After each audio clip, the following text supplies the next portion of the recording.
when the brain's working hard, you get hot. All right.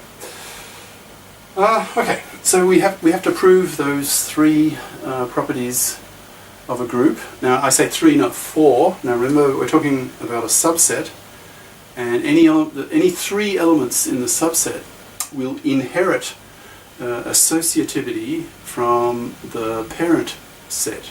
Right? So we're talking about a potential, trying to prove that a subset of a group is a subgroup.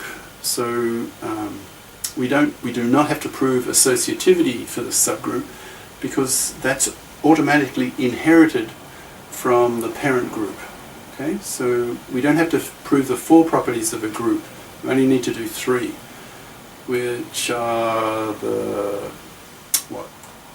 unit, closure, and the inverses. Okay, so let's do those three for this case. Right, so theorem 62, like the next theorem, what does it say? It just says this: the kernel, cur of f, curve, if you like, is a normal subgroup. That's the essence of theorem 62. That the kernel is a subgroup of G, and it's a normal subgroup of G. So that's the statement. Now let's prove it. So firstly, let's prove that the kernel is a subgroup of G. Start with that, and then later we'll show that that subgroup is a normal subgroup. All right. So we now have to go through the three tests to show that this subset of G is a subgroup. In other words, the kernel is a subgroup. All right. Well, what's the unit? So we have to show that that the kernel of f, this if you like, here's your group G. We have to show that this subset here is a subgroup. In other words, it has a unit somewhere in this subgroup. It has a unit.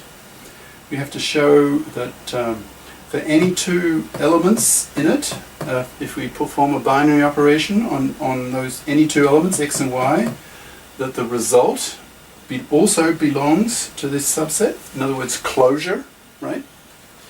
And we also have to show for any element, x, let's say, in this subset, that the inverse, so x inverse, also belongs to this subset, right? So we're trying to show the existence of a unit belonging to this subset. This will be the kernel, right? That it's closed. The members of the kernel are closed, and that if for any element x belonging to the kernel, the inverse, x inverse, also belongs to the kernel. So let's try to prove that. All right. Now, from the previous theorem, we know that the unit of G maps under F. The unit of G maps into the unit of H. Right? That was part of the previous theorem, theorem 61. Okay. So f of Eg, the f of the unit in G maps to the unit in H. Now remember what a kernel is. Remember the definition of a kernel. It's all those elements in G that map to E of H, that map to the unit of your target group, H. Right? All these map to that one. Well, the unit here maps.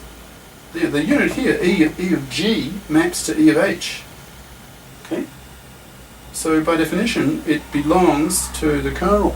It's one of those elements that map to E of H, because f of Eg gives you E of H. Right? Therefore, this element here, the unit of G, the unit of this one, gets mapped into E of H. Therefore, by definition, this element belongs to the kernel.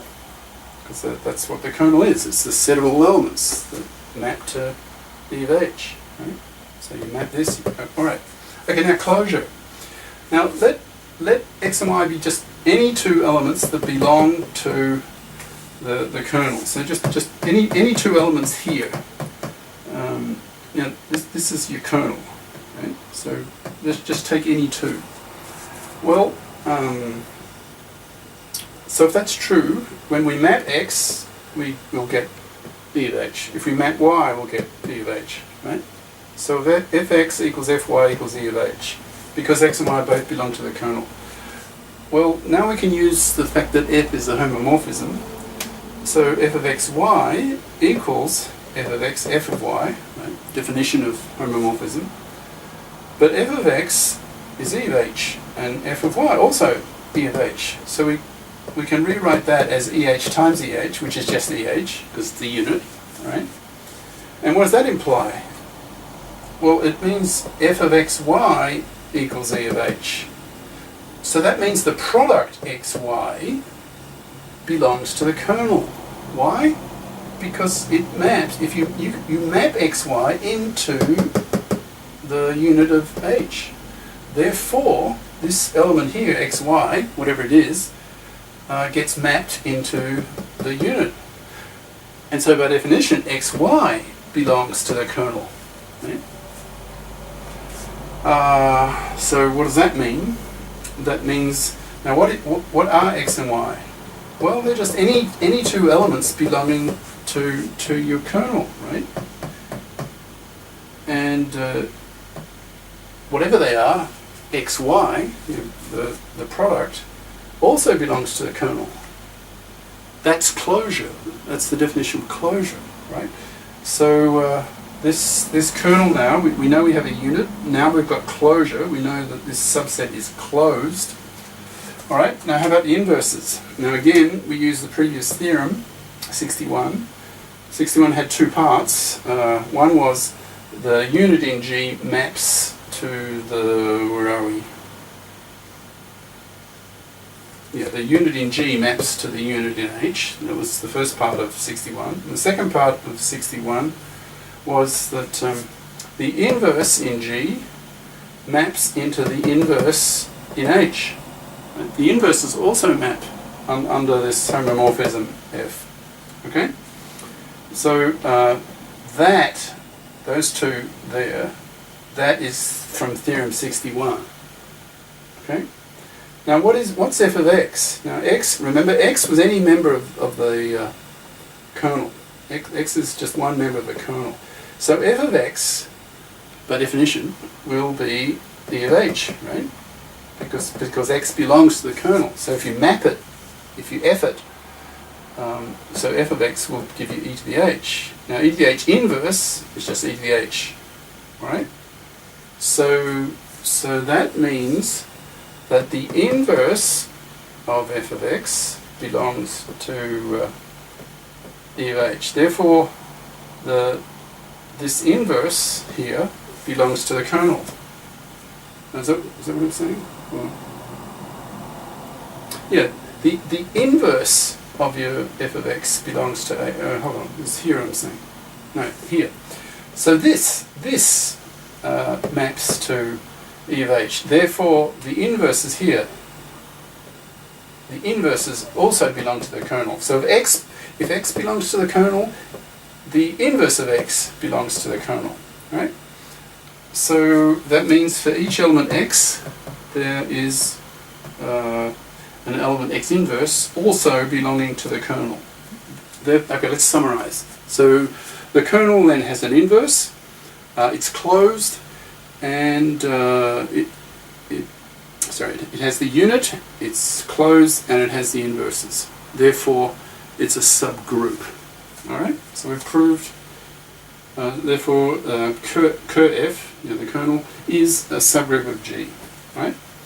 Now, okay, so that's halfway.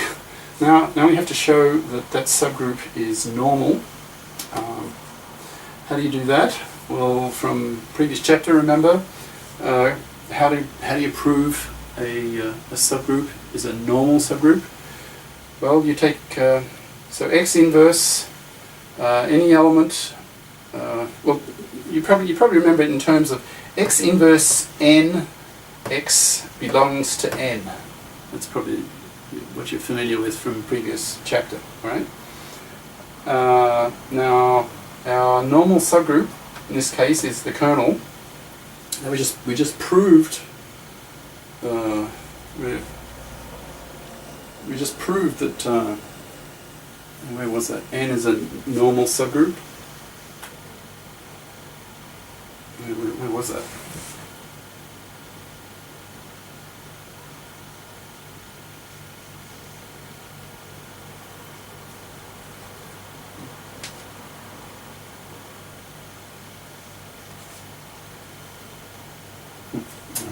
Escapes me for the moment. Anyway, so what we have to do now is show that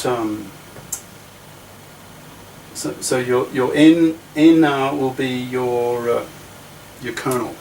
So we need to show that x to the n, your kernel x belongs to your kernel. So before it would be like x inverse n, x belongs to n. So now let's take any element belonging to the kernel to here. Any element. Let's call it k, right? So k belongs to your kernel. So what we now have to show is, whatever k is, if we